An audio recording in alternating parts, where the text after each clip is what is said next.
પણ રથયાત્રાના દિવસે પણ છાંટા પડવાની શક્યતા રહે છે. અમદાવાદના ભાગોમાં અને રાજ્યના અન્ય ભાગોમાં ક્યાંક હળવા વરસાદી ઝાપટા થઈ શકે. રથયાત્રામાં બીજના દિવસે સમી સાંજની વીજળી થાય તો સારું. આ વીજળી સર્પ આકારની લબક ઝબક થતી હોય તો સારું. ઈશાની વીજળી હોવી જોઈએ. જો વીજળી લાલ ભડક જેવી થાય તો પછી વાયરું ફૂંકાતું હોય છે. આવી રીતે અષાઢ સુદ પાંચમની પણ વીજળી જોવાતી હોય છે. બીજી એક સિસ્ટમ તારીખ 17-18માં બંગાળ ઉપસાગરમાં બનવાની શક્યતા રહે છે, જેની અસર ગુજરાતના ભાગો તરફ થવાની શક્યતા રહે છે. જેના કારણે લગભગ ઉત્તર ગુજરાતના ભાગો, મહેસાણાના ભાગો, આ ઉપરાંત લગભગ બનાસકાંઠાના ભાગો, સાબરકાંઠાના ભાગો, અરવલ્લીના ભાગોમાં પણ વરસાદ થવાની શક્યતા રહે છે. પંચમહાલના કેટલાક ભાગોમાં પણ વરસાદ થવાની શક્યતા રહે છે. કોઈ ભાગમાં ભારે વરસાદ થવાની શક્યતા રહે છે. વડોદરાના ભાગો, મધ્ય ગુજરાતના ભાગો અને મહીસાગરના ભાગોમાં પણ વરસાદ થવાની શક્યતા રહે છે. તાપીના ભાગોમાં પણ વરસાદ થવાની શક્યતા રહે છે. કોઈ ભાગમાં ભારે વરસાદ થવાની શક્યતા રહે છે. તારીખ 17થી 23માં જુદા જુદા ભાગોમાં વરસાદ થવાની શક્યતા રહે છે. પરંતુ તારીખ 22 બાદ દક્ષિણ ગુજરાતના ભાગોમાં ભારેથી અતિભારે વરસાદ થવાની શક્યતા રહે છે.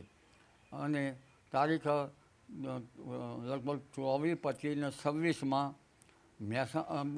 મુંબઈના ભાગોમાં વરસાદ થવાની શક્યતા રહે છે. આ જ અરસામાં દક્ષિણ ગુજરાતના ભાગોમાં પણ વરસાદ થવાની શક્યતા રહે છે. અતિભારે વરસાદથી નદીઓમાં પૂર આવવાની શક્યતા પણ રહી શકે. તારીખ 27થી 30 જુલાઈમાં પણ વરસાદ થવાની શક્યતા રહે છે. આ વરસાદ સૌરાષ્ટ્રના ભાગો, પશ્ચિમ સૌરાષ્ટ્રના ભાગો, દ્વારકાના ભાગો, પોરબંદરના ભાગો, જામનગરના ભાગોમાં પણ થવાની શક્યતા રહે છે. ઉત્તર સૌરાષ્ટ્રના ભાગોમાં પણ થવાની શક્યતા રહે છે. કચ્છના ભાગોમાં પણ થવાની શક્યતા રહે છે. સૌરાષ્ટ્રના અલગ અલગ ભાગોમાં પણ થવાની શક્યતા રહે છે. ઉત્તર ગુજરાત, મધ્ય ગુજરાત અને પૂર્વ ગુજરાતના ભાગોમાં પણ વરસાદ થવાની શક્યતા રહે છે. આ વખતે ઓગસ્ટ માસમાં શરૂઆતમાં અણધાર્યો વરસાદ થવાની શક્યતા રહે છે. જો કે ઓગસ્ટ પહેલાંનું 20મી જુલાઈ પછીનું વરસાદી પાણી કૃષિ માટે સારું ગણાય છે.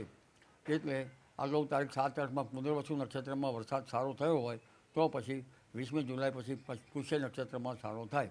કહેવાય છે કે પુનર્વસુ અને પુષ્ય બે ભાઈલા, વર્ષે તો 2 વર્ષે, નહીંતર તો 2 વાયલા, એટલે બે વાયરું ફૂંકાય. અલ નીનોની ધાસ્તી હોવા છતાં પણ ઓગસ્ટ માસ સારો રહેવાની શક્યતા રહે છે. ક્યારેક ભારે વરસાદ પણ થઈ શકે. અને લગભગ 17મી ઓગસ્ટ પછીનું વરસાદી પાણી, મઘા નક્ષત્રનું વરસાદી પાણી સારું ગણાય છે. મઘા નક્ષત્રમાં પણ વરસાદ થવાની શક્યતા રહે છે. આમ તો 9 ઓગસ્ટથી સારા વરસાદી ઝાપટા પડવાની શક્યતા રહે છે. એટલે વરસાદ હજુ ગયો નથી, વરસાદ આવવાની શક્યતા છે.